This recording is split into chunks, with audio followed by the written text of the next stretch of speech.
حضرت ابن عباس رضی اللہ عنہما سے مروی ہے کہ اسلام سے پہلے لوگ کئی چیزوں کو کھاتے اور کئی کو ناپسند کرتے ہوئے چھوڑ دیتے تھے، تو اللہ تعالیٰ نے اپنا نبی مبعوث فرمایا، اپنی کتاب نازل کی، حلال کو حلال اور حرام کو حرام ٹھہرایا، تو جس کو اس نے حلال کیا وہ حلال ہے اور جس کو اس نے حرام کیا وہ حرام ہے، اور جس کے بارے میں خاموشی اختیار کی وہ معاف ہے۔ اور سورہ انعام کی آیت تلاوت فرمائی، قُلْ لَا أَجِدُ فِي مَا أُوحِيَ إِلَيَّ مُحَرَّمًا إِلَى آخِرِ الْآیَةِ، کہہ دیجئے کہ بذریعہ وہی جو احکام میرے پاس آئے ہیں ان میں کسی کھانے والے کے لیے کوئی چیز جسے وہ کھانا چاہے حرام نہیں پاتا، الا یہ کہ وہ مردار ہو یا بہتا ہوا خون ہو یا خنزیر کا گوشت، بے شک وہ ناپاک ہے یا وہ فسق ہے کہ ذبح کرتے وقت اس پر اللہ کے سوا کسی اور کا نام پکارا گیا ہو۔ پھر جو شخص مجبور ہو جائے بشرطے کہ وہ سرکشی کرنے والا اور حد سے گزرنے والا نہ ہو، تو بے شک آپ کا رب بڑا بخشنے والا نہایت رحم کرنے والا ہے۔ سنن ابو داود حدیث نمبر 3800۔ حضرت جابر بن عبداللہ رضی اللہ تعالیٰ عنہ کہتے ہیں کہ میں نے رسول اللہ صلی اللہ علیہ وسلم سے لنگر بگڑ کے متعلق دریافت کیا تو آپ نے فرمایا، وہ شکار ہے، اگر اسے محرم شکار کرے تو اس کو ایک مینڈھا فدیہ دینا ہوگا۔ سنن ابو داود حدیث نمبر 3801۔ حضرت ابو ثعلبہ خشنی رضی اللہ تعالیٰ عنہ سے روایت ہے، رسول اللہ صلی اللہ علیہ وسلم نے ہر کچلیوں والا درندہ کھانے سے منع فرمایا ہے۔ سنن ابو داود حدیث نمبر 3802۔ حضرت ابن عباس رضی اللہ تعالیٰ عنہ سے مروی ہے، رسول اللہ صلی اللہ علیہ وسلم نے ہر کچلی والے درندے اور ہر پنجے دار پرندے کے کھانے سے منع فرمایا ہے۔ سنن ابو داود حدیث نمبر 3803۔ حضرت مقدام بن معد یکرب رضی اللہ تعالیٰ عنہ سے روایت ہے، رسول اللہ صلی اللہ علیہ وسلم نے فرمایا، خبردار، کچلیوں والا درندہ، پالتو گدھا اور کسی ذمی یعنی کافر کا گرا پڑا مال حلال نہیں ہے، سوائے اس کے کہ اس کا مالک اس مال سے بے پرواہ ہو، اور جو کوئی کسی قوم کے پاس جائے اور وہ اس کی مہمانی نہ کریں تو اس کے لیے جائز ہے کہ ان سے اپنی مہمانی کے برابر کچھ لے لے۔ سنن ابو داود حدیث نمبر 3804۔ حضرت جابر بن عبداللہ رضی اللہ عنہما سے روایت ہے کہ نبی صلی اللہ علیہ وسلم نے بلی کی قیمت سے منع فرمایا ہے۔ ابن عبد الملک کی روایت میں ہے کہ آپ صلی اللہ علیہ وسلم نے بلی کے کھانے اور اس کی قیمت کے کھانے سے منع فرمایا ہے۔ سنن ابو داود حدیث نمبر 3807۔ حضرت جابر بن عبداللہ رضی اللہ عنہما سے روایت ہے کہ رسول اللہ صلی اللہ علیہ وسلم نے خیبر کے روز ہمیں گدھوں کا گوشت کھانے سے منع فرمایا اور حکم دیا کہ ہم گھوڑوں کا گوشت کھائیں۔ عمر نے کہا، میں نے یہ روایت ابو شعثہ کو بتائی تو انہوں نے کہا کہ حکم بن عمرو غفاری بصرہ میں ہمارے پاس تھے، وہ بھی یہی کہتے تھے، مگر اس بحر نے اس کا انکار کیا ہے۔ حضرت ابن عباس رضی اللہ عنہما مراد ہیں۔ سنن ابو داود حدیث نمبر 3808۔ جناب عمرو بن شعیب اپنے والد سے، وہ اپنے دادا سے روایت کرتے ہیں کہ رسول اللہ صلی اللہ علیہ وسلم نے خیبر کے روز پالتو گدھوں کے گوشت، گندگی یعنی نجاست کھانے والے جانوروں کی سواری اور ان کا گوشت کھانے سے منع فرمایا تھا۔ سنن ابو داود حدیث نمبر 3811۔ ابو یعفور کہتے ہیں کہ میں نے حضرت عبداللہ بن ابی اوفا رضی اللہ عنہ سے سنا، جبکہ میں نے ان سے ٹڈی کے متعلق سوال کیا تو انہوں نے کہا، میں نے رسول اللہ صلی اللہ علیہ وسلم کے ساتھ 6 یا 7 غزوات میں شرکت کی ہے، ہم اسے کھایا کرتے تھے اور رسول اللہ صلی اللہ علیہ وسلم ہمارے ساتھ ہوتے تھے۔ سنن ابو داود حدیث نمبر 3812۔ حضرت جابر بن سمرہ رضی اللہ تعالیٰ عنہ سے روایت ہے کہ ایک آدمی نے مدینے کے قریب حرہ مقام پر پڑاؤ کیا، اس کے ساتھ اس کی بیوی بچے بھی تھے۔ وہاں کے ایک آدمی نے اسے کہا کہ میری اونٹنی گم ہو گئی ہے، اگر تمہیں ملے تو اسے پکڑ لینا۔ چنانچہ وہ اسے مل گئی مگر اس کا مالک نہ ملا۔ پھر وہ اونٹنی بیمار ہو گئی تو اس شخص کی بیوی نے کہا کہ اس کو نحر یعنی ذبح کر لو، مگر وہ نہ مانا اور بالآخر وہ مر گئی۔ تو عورت نے کہا کہ اس کا چمڑا اتار لو کہ ہم اس کی چربی اور گوشت خشک کر لیں اور کھائیں۔ تو اس آدمی نے کہا، میں رسول اللہ صلی اللہ علیہ وسلم سے پوچھ لوں۔ چنانچہ وہ آپ کی خدمت میں آیا اور آپ سے پوچھا تو آپ نے فرمایا، کیا تمہارے پاس کچھ ہے جو تمہیں اس سے بے پرواہ کر دے؟ اس نے کہا نہیں۔ آپ نے فرمایا تب تم اسے کھا سکتے ہو۔ پھر اس اونٹنی کا مالک آ گیا تو اس نے اسے ساری تفصیل بتائی تو اس نے کہا تم نے اسے نحر یعنی ذبح کیوں نہ کر لیا؟ اس نے جواب دیا مجھے تم سے حیا آئی کہ کہیں تم یہ نہ سمجھو کہ اس نے ہیلے بہانے سے اونٹنی کاٹ کھائی ہے۔ سننے ابو داود حدیث نمبر 3816۔ حضرت عبداللہ بن عمر رضی اللہ عنہما سے روایت ہے کہ تبوک میں نبی صلی اللہ علیہ وسلم کو جبنہ یعنی پنیر پیش کیا گیا تو آپ نے چھری منگوائی اور پھر بسم اللہ پڑھ کر اسے کاٹا۔ سننے ابو داود حدیث نمبر 3819۔ حضرت جابر رضی اللہ عنہ کا بیان ہے کہ نبی صلی اللہ علیہ وسلم نے فرمایا سرکہ بہترین سالن ہے۔ سننے ابو داود حدیث نمبر 3820۔ حضرت جابر بن عبداللہ رضی اللہ تعالیٰ عنہ نبی صلی اللہ علیہ وسلم سے روایت کرتے ہیں آپ نے فرمایا سرکہ بہترین سالن ہے۔ سننے ابو داود حدیث نمبر 3821۔ حضرت جابر بن عبداللہ رضی اللہ عنہما نے بیان کیا رسول اللہ صلی اللہ علیہ وسلم نے فرمایا جس شخص نے لہسن یا پیاز کھائی ہو وہ ہم سے الگ رہے، یا فرمایا کہ ہماری مسجد سے الگ رہے، اسے چاہیے کہ اپنے گھر میں بیٹھا رہے۔ ایک بار آپ کے سامنے طباق پیش کیا گیا، اس میں کئی طرح کی سبزیاں تھیں، آپ نے اس میں بو محسوس کی اور دریافت فرمایا تو جو سبزیاں اس میں تھیں سب بتائی گئیں۔ آپ نے فرمایا اسے اس شخص کے قریب کر دو، یعنی اس صحابی کے جو آپ کے پاس تھا۔ جب اس نے آپ کو دیکھا کہ آپ نے نہیں کھایا تو اس نے بھی اسے کھانا پسند نہ کیا۔ آپ نے فرمایا تم کھاؤ کیونکہ میں بہت قریب سے اس سے بات کرتا ہوں جس سے تم نہیں کرتے۔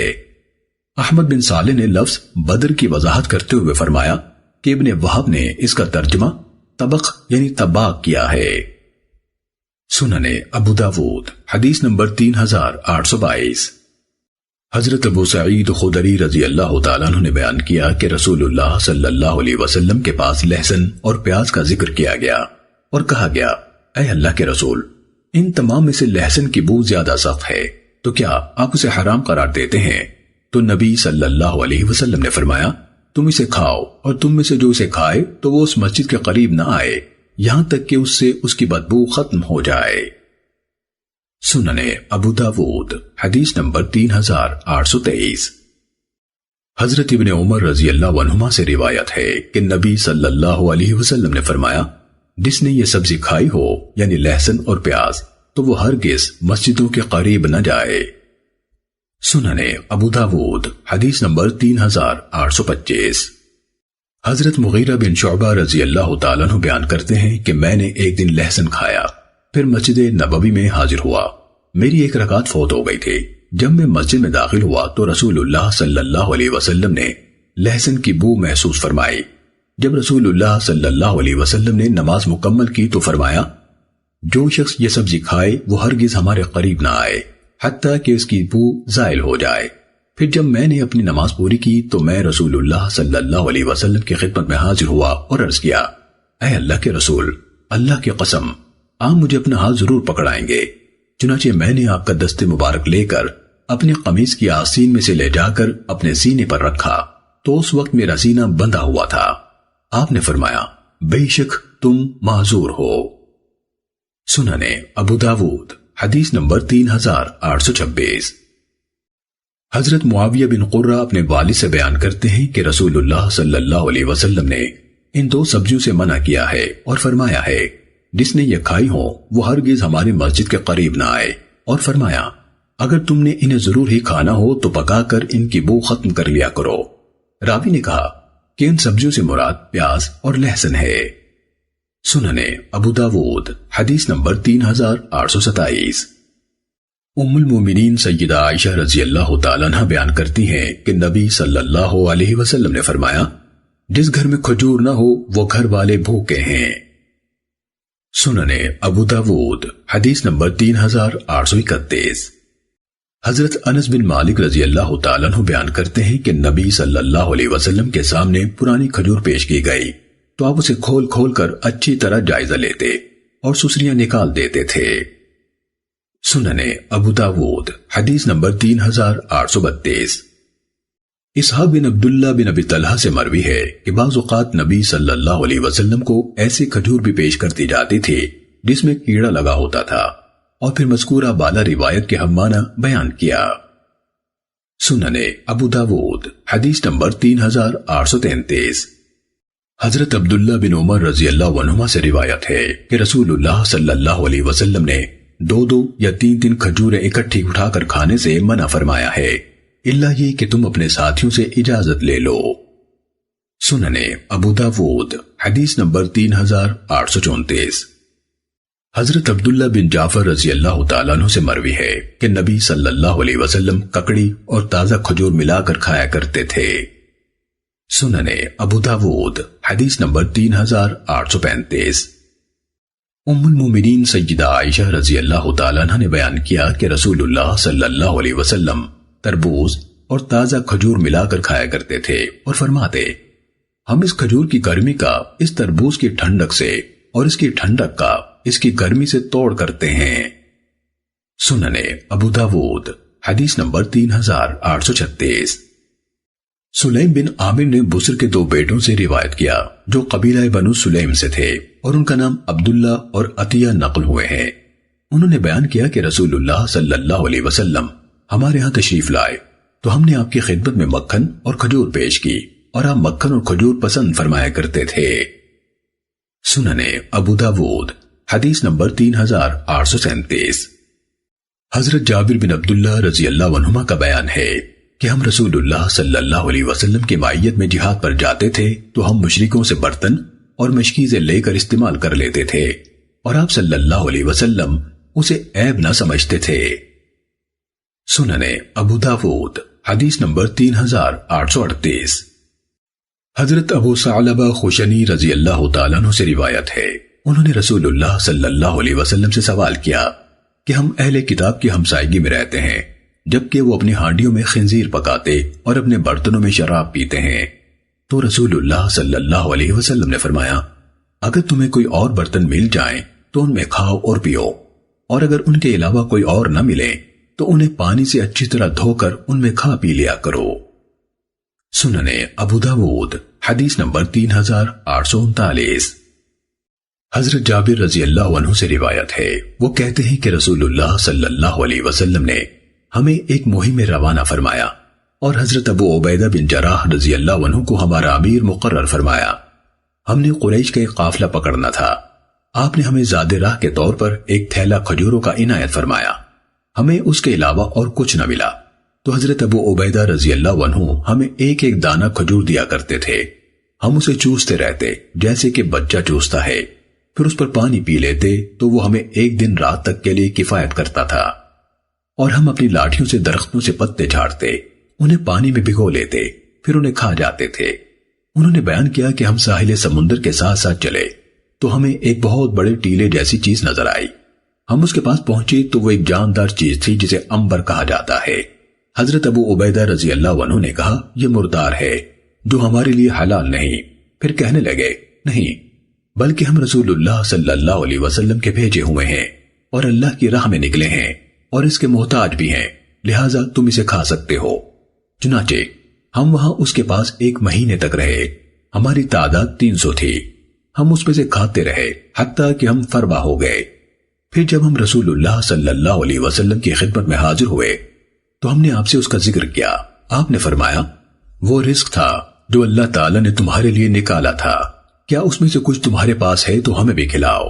چنانچہ ہم نے اس میں سے رسول اللہ صلی اللہ علیہ وسلم کی خدمت میں بھیجا جسے آپ نے تناول فرمایا۔ سننے ابو داود حدیث نمبر 3840۔ ام المومنین سیدہ میمونہ رضی اللہ تعالیٰ عنہ سے روایت ہے کہ گھی میں چوہا گر گیا، نبی صلی اللہ علیہ وسلم کو بتایا گیا تو آپ نے فرمایا، چوہا اور اس کے ساتھ ساتھ جو ہے وہ گرا دو اور باقی کھا لو۔ سننے ابو داود حدیث نمبر 3841۔ حضرت ابو ہریرہ رضی اللہ تعالیٰ عنہ سے روایت ہے، رسول اللہ صلی اللہ علیہ وسلم نے فرمایا، جب تمہارے کسی کے برتن میں مکھی گر جائے تو اسے اسی میں ڈبو لو، بلا شبہ اس کے ایک پر میں بیماری اور دوسرے میں شفا ہوتی ہے، اور یہ اپنے بیماری والے پر سے اپنا بچاؤ کرتی ہے، لہذا اسے ساری کو ڈبو لینا چاہیے۔ سننے ابو داود حدیث نمبر 3844۔ حضرت انس بن مالک رضی اللہ تعالیٰ عنہ بیان کرتے ہیں کہ رسول اللہ صلی اللہ علیہ وسلم جب کھانا تناول فرما لیتے تو اپنی تینوں انگلیوں کو چاٹ لیتے اور فرماتے جب کسی کا لقمہ گر جائے تو چاہیے کہ اسے لگی آلودگی کو دور کر کے اسے کھا لے اور اسے شیطان کے لیے نہ چھوڑے۔ اور آپ صلی اللہ علیہ وسلم نے ہمیں حکم دیا کہ ہم پلیٹ کو انگلی سے صاف کر لیا کریں اور فرمایا تم میں سے کسی کو معلوم نہیں کہ طعام کے کس حصے میں اس کے لیے برکت ڈالی گئی ہے۔ سننے ابو داود حدیث نمبر 3845۔ حضرت ابو ہریرہ رضی اللہ تعالیٰ عنہ سے منقول ہے رسول اللہ صلی اللہ علیہ وسلم نے فرمایا جب تمہارا خادم تمہارے لیے کھانا تیار کر کے تمہیں پیش کرے جبکہ وہ اس کی گرمی اور دھواں برداشت کرتا رہا ہو تو چاہیے کہ اسے اپنے ساتھ بٹھا کر کھلائے۔ اگر کھانا کم اور اس کے طلبگار زیادہ ہوں تو بھی مناسب ہے کہ ایک دو لقمے اس کے ہاتھ پر رکھ دے۔ سننے ابو داود حدیث نمبر 3846۔ حضرت ابن عباس رضی اللہ عنہما سے مروی ہے رسول اللہ صلی اللہ علیہ وسلم نے فرمایا جب تم میں سے کوئی کھانا کھائے تو اس وقت تک اپنا ہاتھ رومال سے نہ پونچھے جب تک کہ اسے چاٹ نہ لے یا چٹوا نہ لے۔ سننے ابو داود حدیث نمبر 3847۔ حضرت کعب بن مالک رضی اللہ عنہ سے مروی ہے کہ نبی صلی اللہ علیہ وسلم کھانا 3 انگلیوں سے کھایا کرتے تھے اور اپنا ہاتھ اس وقت تک نہیں پہنچتے تھے جب تک کہ اس کو چاٹ نہیں لیتے تھے۔ سننے ابو داود حدیث نمبر 3848۔ حضرت ابو امامہ رضی اللہ تعالیٰ عنہ سے روایت ہے کہ رسول اللہ صلی اللہ علیہ وسلم دسترخوان اٹھا لیے جانے کے بعد یہ دعا پڑھا کرتے تھے الحمدللہ کثیرا طیبا مبارکا فی غیر مکف ولا مودع ولا مستغنی عنہ ربنا۔ ہر قسم کی تعریف اللہ ہی کے لیے ہے، بہت زیادہ پاکیزہ اور برکت ڈالی گئی ہے اس میں، نہ کفایت کیا گیا کہ مزید کی ضرورت نہ رہے اور نہ اسے ودا یعنی چھوڑا گیا ہے اور نہ اسے بے نیاز ہوا جا سکتا ہے اے ہمارے رب۔ سننے ابو داود حدیث نمبر 3849۔ حضرت ابو ایوب انصاری رضی اللہ تعالیٰ عنہ کا بیان ہے کہ رسول اللہ صلی اللہ علیہ وسلم جب کچھ کھاتے پیتے تو یوں کہا کرتے تھے الحمدللہ الذی اطعم وسقا وسوغہ وجعل له مخرجا۔ حمد اس اللہ کی جس نے کھلایا پلایا، اسے خوشگوار بنایا اور اس کے باہر نکلنے کا نظام بھی بنا دیا۔ سننے ابو داود حدیث نمبر 3851۔ حضرت ابو ہریرہ رضی اللہ تعالیٰ عنہ سے مروی ہے رسول اللہ صلی اللہ علیہ وسلم نے فرمایا جو شخص اس حال میں سو گیا کہ اس کے ہاتھ پر چکنائی لگی رہ گئی اور اس نے اس کو دھویا نہیں اور پھر اسے کچھ ہو گیا تو اپنے آپ ہی کو ملامت کرے۔ سننے ابو داود حدیث نمبر 3852۔ حضرت انس رضی اللہ تعالیٰ عنہ روایت کرتے ہیں کہ نبی صلی اللہ علیہ وسلم جناب سعد بن عبادہ رضی اللہ عنہ کے ہاں تشریف لے گئے تو انہوں نے روٹی اور روغن زیتون پیش کیا، چنانچہ آپ صلی اللہ علیہ وسلم نے اسے تناول فرمایا۔ پھر نبی صلی اللہ علیہ وسلم نے یوں فرمایا افطر عندکم الصائمون وَأَكَلَ طَعَامُكُمُ الْأَبْرَارُ وَصَلَّتْ عَلَيْكُمُ الْمَلَائِكَةُ۔ روزے دار تمہارے ہاں افطار کیا کریں، نیک صالح لوگ تمہارا کھانا کھایا کریں اور فرشتے تمہیں دعائیں دیا کریں۔ سننے ابو داود حدیث نمبر 3854۔ حضرت اسامہ بن شریک رضی اللہ تعالیٰ عنہ کہتے ہیں کہ میں نبی صلی اللہ علیہ وسلم کی خدمت میں پہنچا تو دیکھا کہ آپ کے صحابہ آپ کی مجلس میں ایسے بیٹھے تھے گویا ان کے سروں پر پرندے ہوں، یعنی انتہائی با ادب اور پرسکون تھے۔ چنانچہ میں نے سلام کیا اور بیٹھ گیا۔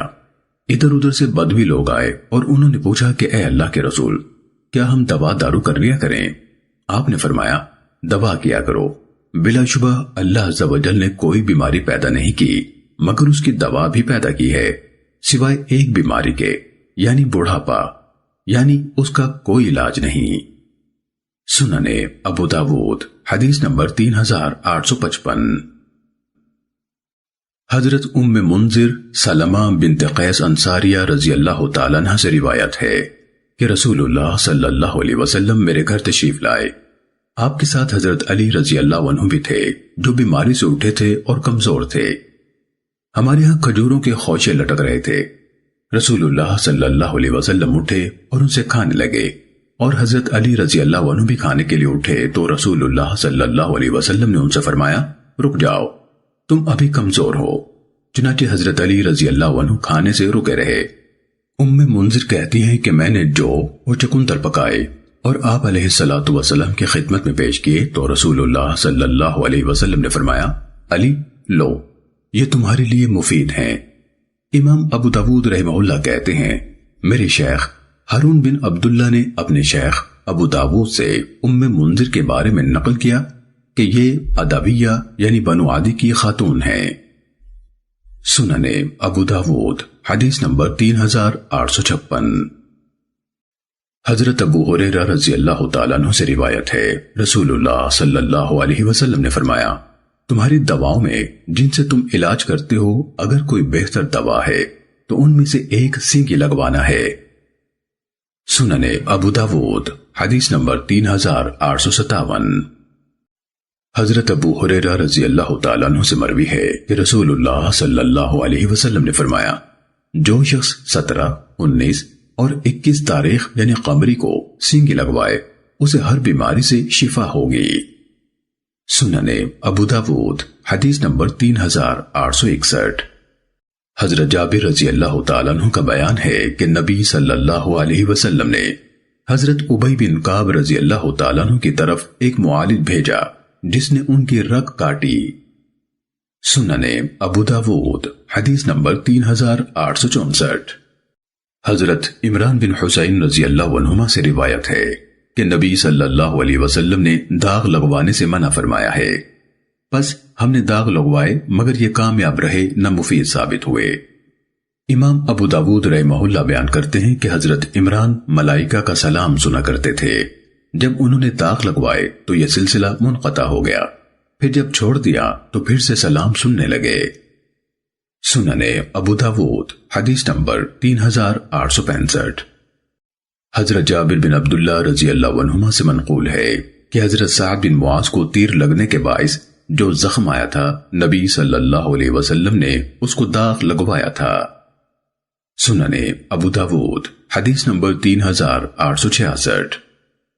حضرت ابن عباس رضی اللہ عنہما سے مروی ہے کہ رسول اللہ صلی اللہ علیہ وسلم نے ناک میں دوا ڈالی تھی۔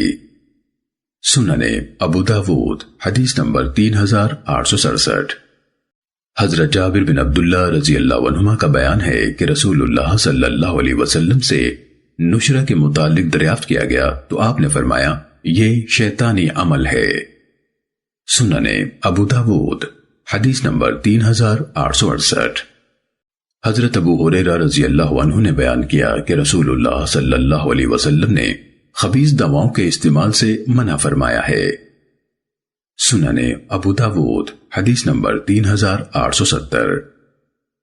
حضرت عبد الرحمن بن عثمان رضی اللہ عنہ سے مروی ہے کہ ایک معالج نے نبی صلی اللہ علیہ وسلم سے مینڈک کے متعلق دریافت کیا کہ کیا اسے دوا میں ڈال لیا کرے، تو نبی صلی اللہ علیہ وسلم نے اس طبیب کو مینڈک کے قتل کرنے سے منع کر دیا۔ سنن ابو داود حدیث نمبر 3871۔ حضرت ابو ہریرہ رضی اللہ عنہ کا بیان ہے کہ رسول اللہ صلی اللہ علیہ وسلم نے فرمایا، جس نے زہر پیا تو آخرت میں اس کا زہر اس کے ہاتھ میں ہوگا، جسے وہ جہنم کی آگ میں ہمیشہ ابد الآباد تک پیتا رہے گا۔ سنن ابو داود حدیث نمبر 3872۔ حضرت طارق بن سوید یا سوید بن طارق رضی اللہ تعالیٰ عنہ نے نبی صلی اللہ علیہ وسلم سے شراب کے متعلق دریافت کیا تو آپ صلی اللہ علیہ وسلم نے منع فرمایا۔ اس نے پھر سوال کیا تو آپ نے منع فرمایا، تو اس نے کہا، اے اللہ کے نبی، یہ دوا ہے۔ نبی صلی اللہ علیہ وسلم نے فرمایا، نہیں بلکہ یہ بیماری ہے۔ سنن ابو داود حدیث نمبر 3873۔ جناب عامر بن سعد بن ابی وقاص اپنے والد سے روایت کرتے ہیں، نبی صلی اللہ علیہ وسلم نے فرمایا، جو شخص صبح کو اجوا کھجور کے ساتھ دانے کھا لے اسے اس دن کوئی زہر یا جادو نقصان نہیں دے گا۔ سنن ابو داود حدیث نمبر 3876۔ حضرت ام قیس بنت محسن رضی اللہ تعالیٰ عنہ بیان کرتی ہیں کہ میں اپنے بیٹے کو لے کر رسول اللہ صلی اللہ علیہ وسلم کی خدمت میں حاضر ہوئی۔ چونکہ اس کے حلق میں تکلیف تھی تو میں نے اس کے لٹکے ہوئے گلے انگلی سے اوپر کیے تھے۔ رسول اللہ صلی اللہ علیہ وسلم نے فرمایا، تم اپنے بچوں کے گلے لٹکنے کا علاج انگلی سے کیوں کرتی ہو؟ عود ہندی اختیار کر لو، اس میں 7 بیماریوں کی شفا ہے۔ ان میں سے ایک ذات الجنب یعنی پہلو کا درد بھی ہے، جس میں یہ مفید ہے۔ حلق کی تکلیف میں اسے ناک میں ٹپکایا جاتا ہے اور پہلو کے درد میں پانی کے ساتھ کھلایا جاتا ہے۔ امام ابو داود رحمہ اللہ کہتے ہیں کہ عود سے مراد قسط ہے۔ سنن ابو داود حدیث نمبر 3877۔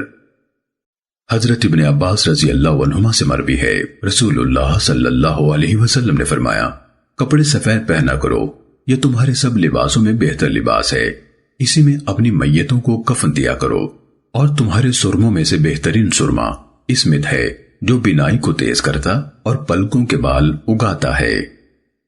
سنن ابو داود حدیث نمبر 3878۔ حضرت ابو ہریرہ رضی اللہ تعالیٰ عنہ نے رسول اللہ صلی اللہ علیہ وسلم سے بیان کیا، آپ نے فرمایا، نظر لگ جانا حق ہے۔ سنن ابو داود حدیث نمبر 3879۔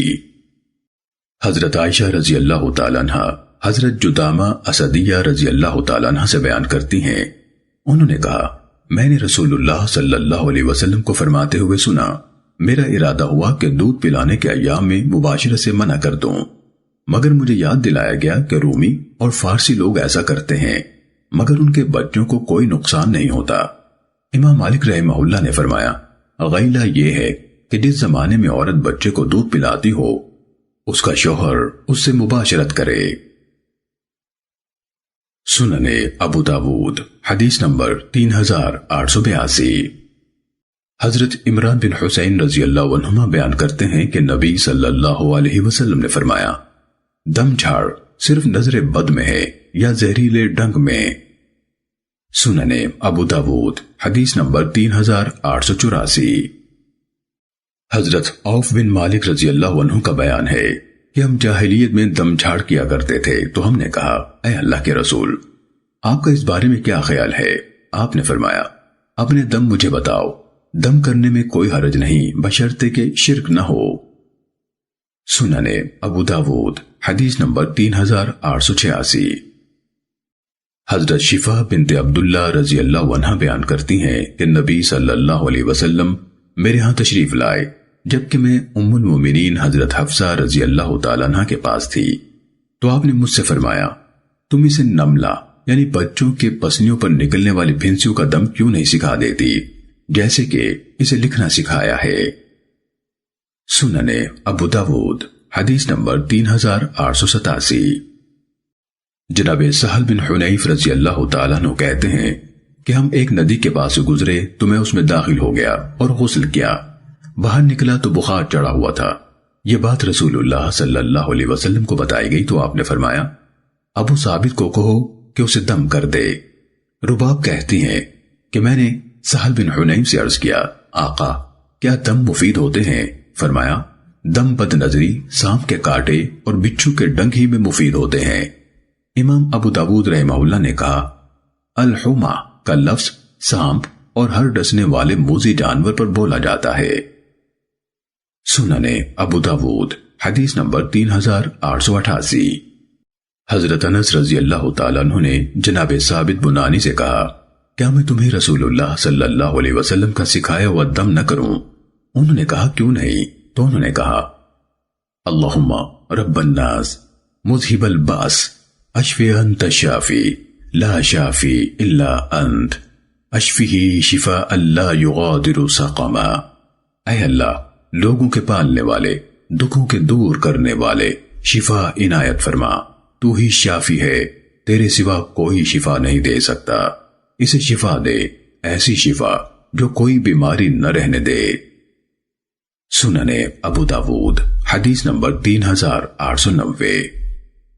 حضرت عثمان بن ابی العاص رضی اللہ تعالیٰ عنہ کہتے ہیں کہ میں رسول اللہ صلی اللہ علیہ وسلم کی خدمت میں حاضر ہوا جبکہ مجھے بڑا سخت درد ہو رہا تھا، قریب تھا کہ مجھے ہلاک کر دے، تو نبی صلی اللہ علیہ وسلم نے فرمایا، درد کی جگہ پر 7 بار اپنا داہنا ہاتھ پھیرو اور یوں کہو اعوذ بعزت اللہ وقدرتہ من شر ما اجد، میں اللہ کی عزت اور قدرت کی پناہ چاہتا ہوں اس تکلیف سے جس میں میں مبتلا ہوں۔ چنانچہ میں نے ایسے ہی کیا تو اللہ نے میری تکلیف دور کر دی۔ تب سے میں اپنے گھر والوں اور دوسروں کو یہ دم بتاتا آ رہا ہوں۔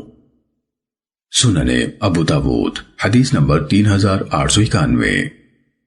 جناب یزید بن ابو عبید کہتے ہیں کہ میں نے حضرت سلمہ بن اکوع رضی اللہ عنہ کی پنڈلی پر تلوار لگنے کا نشان دیکھا۔ میں نے پوچھا کہ یہ کیسا نشان ہے تو انہوں نے بتایا کہ یہ مجھے خیبر کے روز لگی تھی، اور لوگ کہنے لگے کہ سلمہ تو گیا، تو مجھے نبی صلی اللہ علیہ وسلم کے پاس لایا گیا۔ آپ نے مجھ پر 3 بار پھونک ماری جس میں ہلکا سا لعاب دہن بھی تھا، تو اس کے بعد سے اب تک مجھے اس کی کوئی تکلیف نہیں ہوئی۔ سننے ابو داود حدیث نمبر 3894۔ ام المومنین سیدہ عائشہ رضی اللہ تعالیٰ عنہ بیان کرتی ہیں کہ جب کوئی شخص بیمار ہو جاتا تو نبی صلی اللہ علیہ وسلم اپنا لعاب لیتے، پھر اسے مٹی لگاتے اور یوں فرماتے تربت ارضنا بریقت بعضنا یشفى سقیمنا باذن ربنا۔ ام المومنین سیدہ عائشہ رضی اللہ تعالیٰ عنہ بیان کرتی ہیں کہ جب کوئی شخص بیمار ہو جاتا تو نبی صلی اللہ علیہ وسلم اپنا لعاب لیتے، پھر اسے مٹی لگاتے اور یوں فرماتے تربت ارضنا بریقت بعضنا یشفى سقیمنا باذن ربنا۔ مٹی ہمارے زمین کی، مٹی ہماری زمین کی، ہمارے ایک لعاب کے ساتھ شفا پائے ہمارا مریض ہمارے رب کے حکم سے۔ سننے ابو داود حدیث نمبر 3895۔ جناب خارجہ بن سلط تمیمی اپنے چچا علاقہ بن سحار سلیتی التمیمی رضی اللہ عنہ سے روایت کرتے ہیں کہ وہ نبی صلی اللہ علیہ وسلم کے پاس آئے اور اسلام قبول کیا، پھر واپس لوٹے تو ایک قوم کے پاس سے گزرے۔ ان کے ہاں ایک مجنون آدمی تھا جو زنجیروں میں جکڑا ہوا تھا۔ اس کے گھر والوں نے ان سے کہا تحقیق ہمیں خبر ملی ہے کہ تمہارا یہ صاحب یعنی رسول اللہ صلی اللہ علیہ وسلم خیر کے ساتھ آیا ہے، تو کیا تمہارے پاس کوئی چیز ہے جس سے تم اس کا علاج کر دو؟ چنانچہ میں نے اس کو سورہ فاتحہ سے دم کیا تو وہ ٹھیک ہو گیا۔ پھر انہوں نے مجھے 100 بکریاں دیں تو میں رسول اللہ صلی اللہ علیہ وسلم کی خدمت میں حاضر ہوا اور آپ کو خبر دی۔ آپ نے پوچھا کیا بس یہی؟ مسدد نے دوسرے موقع پر کہا کیا تم نے اس کے علاوہ بھی کچھ پڑھا تھا؟ میں نے کہا نہیں، تو آپ صلی اللہ علیہ وسلم نے فرمایا لے لو، قسم میری عمر کی، لوگ باطل دم جھاڑ سے کھاتے ہیں جبکہ تم ایسے دم سے کھا رہے ہو جو حق ہے۔ سننے ابو داود حدیث نمبر 3896۔ جناب خارجہ بن سلط اپنے چچا حضرت علاقہ بن سحار سلیتی رضی اللہ عنہ سے روایت کرتے ہیں کہ وہ ایک قوم کے پاس سے گزرے اور ایک مریض کو 3 دن تک صبح و شام سورہ فاتحہ سے دم کرتے رہے۔ جب وہ اسے پوری پڑھ لیتے تو اپنا لعاب جمع کر کے مریض پر پھونک دیتے، اس سے گویا وہ اپنے بندن سے کھل گیا۔ اس پر ان لوگوں نے ان کو کچھ مال دیا تو وہ نبی صلی اللہ علیہ وسلم کی خدمت میں حاضر ہوئے اور پھر مذکورہ بالا حدیث مسدد کی مانند روایت کیا۔ سننے ابو داود حدیث نمبر 3897۔ جناب سہیل بن ابو صالح اپنے والد سے روایت کرتے ہیں، وہ کہتے ہیں کہ میں نے قبیلہ اسلم کے ایک شخص سے سنا، اس نے بیان کیا کہ میں رسول اللہ صلی اللہ علیہ وسلم کے پاس بیٹھا ہوا تھا کہ آپ کے صحابہ میں سے ایک صحابی آیا اور کہا اے اللہ کے رسول، آج رات ڈنگ لگنے کی وجہ سے میں صبح تک سو نہیں سکا ہوں۔ آپ نے پوچھا کیا تھا؟ اس نے بتایا کہ بچھو تھا۔ آپ نے فرمایا اگر تم شام کے وقت یہ دعا پڑھ لیتے اعوذ بکلمات اللہ التامات من شر ما خلق، میں اللہ کے کامل کلمات کے ساتھ پناہ لیتا ہوں ہر اس چیز کے شر سے جو اس نے پیدا فرمائی ہے، تو تمہیں انشاءاللہ کوئی ضرر نہ پہنچتا۔ سننے ابو داود حدیث نمبر 3898۔ حضرت ابو ہریرہ رضی اللہ تعالیٰ عنہ سے روایت ہے کہ نبی صلی اللہ علیہ وسلم کے پاس ایک شخص لایا گیا جسے بچھو نے ڈنک مارا تھا۔ آپ نے فرمایا اگر اس نے اعوذ بکلمات اللہ التامات من شر ما خلق کے کلمات پڑھے ہوتے تو اسے ڈنک نہ لگتا، یا فرمایا اسے دکھ نہ پہنچتا۔ اس دعا کا معنی اوپر ذکر ہو چکا ہے۔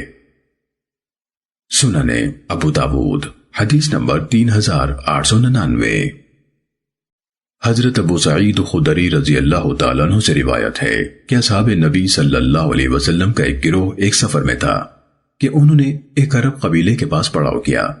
ان لوگوں میں سے کسی نے کہا ہمارے سردار کو کسی چیز نے ڈس لیا ہے، تو تم میں سے کسی کے پاس کوئی چیز ہے جو ہمارے اس آدمی کے لیے مفید ہو؟ صحابہ میں سے کسی ایک نے کہا ہاں اللہ کی قسم میں دم کیا کرتا ہوں، لیکن بات یہ ہے کہ ہم نے تم لوگوں سے مہمانی طلب کی تھی تو تم نے انکار کر دیا تھا، سو میں بھی دم نہیں کروں گا حتیٰ کہ تم مجھے اس کا عوض دو۔ چنانچہ انہوں نے بکریوں کا ایک ریوڑ دینا تسلیم کیا تو اس کے پاس گئے اور اس پر سورہ فاتحہ سے دم کیا۔ اس اسنا میں وہ اس پر لعاب بھی پھونکتے جاتے تھے حتیٰ کہ وہ ٹھیک ہو گیا، گویا کہ بندن سے کھل گیا ہو۔ چنانچہ ان لوگوں نے افزانہ جو طے کیا تھا پورے کا پورا دے دیا، تو ساتھیوں نے کہا اسے آپس میں تقسیم کر لو، مگر دم کرنے والے نے کہا نہیں، تقسیم مت کرو حتیٰ کہ ہم رسول اللہ صلی اللہ علیہ وسلم کی خدمت میں پہنچیں گے اور آپ سے مشورہ کریں گے۔ چنانچہ وہ اگلی صبح رسول اللہ صلی اللہ علیہ وسلم کے پاس حاضر ہوئے اور سارا قصہ بیان کیا، تو رسول اللہ صلی اللہ علیہ وسلم نے فرمایا تمہیں کہاں سے خبر ملی تھی کہ یہ دم ہے؟ تم نے خوب کیا، انہیں آپس میں تقسیم کر لو اور میرا حصہ بھی رکھو۔ سننے ابو داود حدیث نمبر 3900۔